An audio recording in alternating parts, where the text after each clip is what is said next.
Sir, दुखणे असताना आपण जे वेदनाशामक जे तेल असतं किंवा क्रीम किंवा स्प्रे जे असतात, ते दुखण्यासाठी किती महत्त्वाचे असते?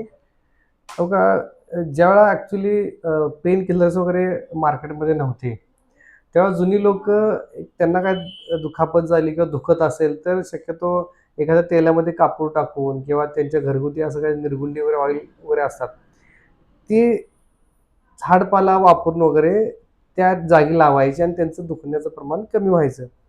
पण जसं आता आपण मॉडर्न जगामध्ये राहतोय, त्याच्यात आता काय एवढं ॲलोपॅथी सायन्स किंवा मेडिकल सायन्स पुढे आले. त्यामध्ये पेन किलर्सचा वगैरे आविष्कार झाला, की एखादी गोळी खाल्ली की वेदना शमन होतं.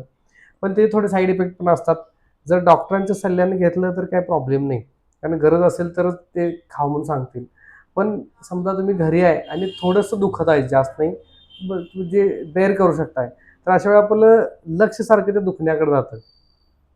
पण अशा वेळी पेन किलर खाण्यापेक्षा जर घरगुती अ, तयार केलेलं तुमचं वेदनाशामक तेल असेल किंवा मार्केटमध्ये पण मेडिकल शॉपला वगैरे क्रीम वगैरे मिळतात, स्प्रे मिळतात. ते जर तुमच्या त्या दुखण्याच्या एरियावर लावलं, तर ॲक्चुअली त्याचं असं आतमध्ये ॲब्सॉर्प्शन होतं.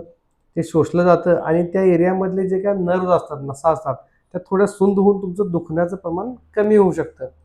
जे बारीक-सारीक दुखणं असेल, तर त्यावेळी तुम्ही स्प्रे क्रीम जर लावला, तर तुमचं वेदनाशमन होतं विदाऊट पेन किलर.